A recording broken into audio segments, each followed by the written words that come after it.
الرحمن الرحیم۔ عزیز دوستو، آج ہم اس بارے بات کریں گے کہ اسلام میں عورت پر پابندی ہے کہ وہ غیر شرعی طریقے سے باہر نہ دن دناتی پھرے، جاہلیت کے زمانے کا بناؤ شنگار کر کے باہر نہ نکلے، وہ پردے میں رہے۔ اللہ کریم رسول کونین صلی اللہ علیہ وآلہ وسلم کو ارشاد فرماتا ہے، یا ایھا النبی قل لازواجک و بناتک و نساء المؤمنین یدنین علیہن من جلابیبہن۔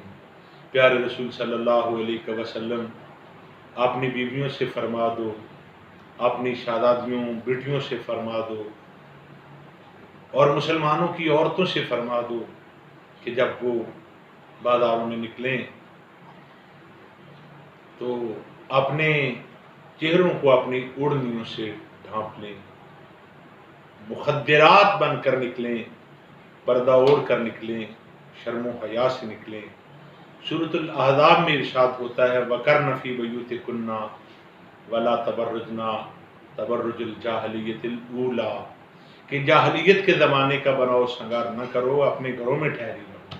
اس سے تمہیں درجے عطا کیے جائیں گے، اس سے تمہیں برکتیں عطا کی جائیں گی۔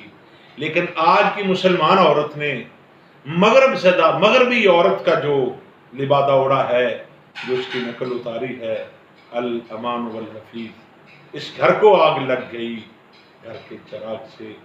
آج مسلمانوں کی بیٹیاں، بہنیں اور بیویاں جس لباس کے ساتھ، جس فیشن کے ساتھ باہر نکلتی ہیں، میں اس بارے اپنی زبان کو کھول نہیں سکتا۔ آنکھ جو کچھ دیکھتی ہے لب پہ آ سکتا نہیں۔ محو حیرت ہوں کہ دنیا کیا سے کیا ہو جائے گی۔ حضرت انس بن مالک رضی اللہ تعالی عنہ رسول کونین صلی اللہ علیہ وآلہ وسلم سے روایت فرماتے ہیں کہ عورتیں اکٹھی ہو کر بارگاہ رسالت پناہ میں آئیں۔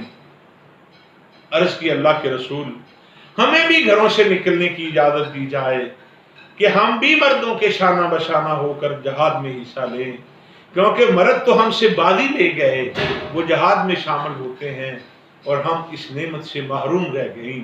تو رسول کونین صلی اللہ علیہ وسلم نے فرمایا، خبردار، تم اپنے گھروں میں ٹھہری رہو، اپنے اللہ کو یاد کرو۔ تمہارا گھروں میں ٹھہرنا جو ہے، اس کی برکت سے اللہ تمہیں جہاد میں جانے کا ثواب عطا کر دے گا۔ مگر آج تو بات ہی کچھ اور ہے۔ آج یہود و نصارہ کی نقل اتاری جا رہی ہے۔ میری ماؤں، میری بہنوں، میری بیٹیوں، ناراض نہ ہونا، میں حق بیانی کرنے پر مجبور ہوں۔ میں تم سے یہ گزارش کروں گا کہ ادب و احترام سے، حیا سے، پردہ داری سے باہر نکلا کریں۔ یہی عورت کا حسن ہے، یہی عورت کی بلندی ہے۔ عفت و عصمت کی حفاظت ہی عورت کا وقار ہے، اس کی عظمت ہے۔ وہ کسی مولانا صاحب کے پاس ایک لڑکی آئی، نوجوان، وہ کہنے لگی کہ مولانا صاحب کیا بات ہے کہ لڑکوں کو عام اجازت ہوتی ہے، وہ جہاں چاہیں گھومتے پھریں، بازاروں میں جائیں، شہروں میں جائیں، کوئی پابندی نہیں، چھوٹی شرٹ پہنیں، تنگ لباس پہنیں، جو جی چاہیں وہ کرے، مگر عورتوں پہ، لڑکیوں پہ پابندی کیوں ہے؟ باہر نہیں نکلنا، اکیلے نہیں جانا، گھر سے کسی کو، بھائی کو، باپ کو ساتھ لے کر نکلنا ہے، اگر اکیلے جانا ہے تو جلدی آ جانا ہے۔ یہ پابندی ہم پہ کیوں ہے؟ کیا سبب ہے اس کا؟ مولانا صاحب نے بڑا خوبصورت جواب عطا فرمایا۔ فرمایا، میری بیٹی، کبھی تم نے لوہے کا گودام دیکھا ہے؟ کہنے لگی، ہاں دیکھا ہے۔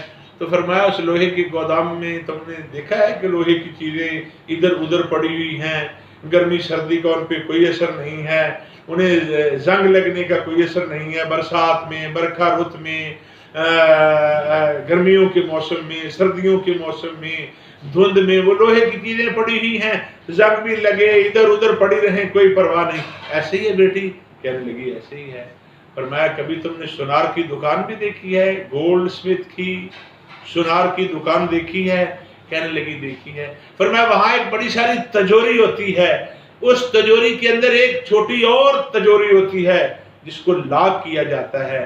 اس لاکر کے اندر، اس لاک کے اندر ایک سندر سی، خوبصورت سی، پیاری سی ڈبی ہوتی ہے، اس کے اندر ریشم کا کپڑا ہوتا ہے، اس ریشم کے اندر، اس کپڑے، ریشم کے کپڑے کے اندر ہیرے کو لپیٹ کر رکھا جاتا ہے کیونکہ اس پر کہیں خراش نہ آ جائے۔ اگر اس ہیرے پر خراش آ جائے تو ہیرے کی قیمت ختم ہو جاتی ہے، کوئی اسے لینے کو تیار نہیں ہوتا، کوئی اسی قبول نہیں کرتا۔ بیٹی سمجھ آئی؟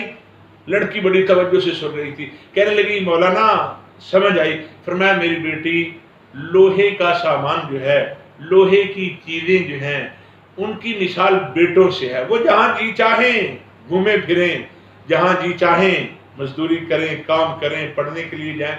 بیٹی کی مثال ہیرے کی ہے، اگر ہیرے پہ خراش آ جائے تو ہیرا برباد ہو جاتا ہے۔ اور اسی طرح وہ بیٹی جو گھر کا حسن ہے، جو آنگن کی رونق ہے، جس سے بیڑا جو ہے وہ جھلملا رہا ہے، جس سے گھر کی رونقیں اور برکتیں ہیں، جو گھر کا حسن ہے، جو بابل کے آنگن کا حسن ہے، اس کے کردار پر، اس کے وجود پر کوئی خراش آ جائے، اس کی کوئی کردار کشی کر دے تو میری بیٹی نہ لڑکی کے پلے کچھ رہتا ہے، نہ ماں باپ کے پلے کچھ رہتا ہے۔ اس لیے بیٹیوں کو ہم سنبھال کے رکھتے ہیں۔ میری ماں، میری بہنوں، میری بیٹیوں، آپ بھی یقیناً سمجھ گئی ہوں گی، لڑکیوں کے آوارہ باہر نکلنے پر اسی لیے پابندی ہے کہ بیٹیوں کی مثال ہیرے کی سی ہے، تو ہیرے کو سنبھال کے رکھا جاتا ہے، موتی کو سنبھال کے رکھا جاتا ہے۔ اللہ میری ماں، میری بہنوں، میری بیٹیوں کو اور ہم سب کو اللہ شرم و حیا کا گہنا عطا فرمائے، شرم و حیا کا زیور عطا فرمائے، اور میری بیٹیوں کو، بہنوں کو ایسے ہی ہو جانے کی توفیق عطا فرمائے جیسے زندگی سیدۃ النساء العالمین رسول کونین صلی اللہ علیہ وسلم کی شہزادی نے گزاری۔ اللہ کریم ہم سب کو ایمان و یقین کی دولت سے مالا مال فرمائے، آمین۔ آداب وباللہ التوفیق۔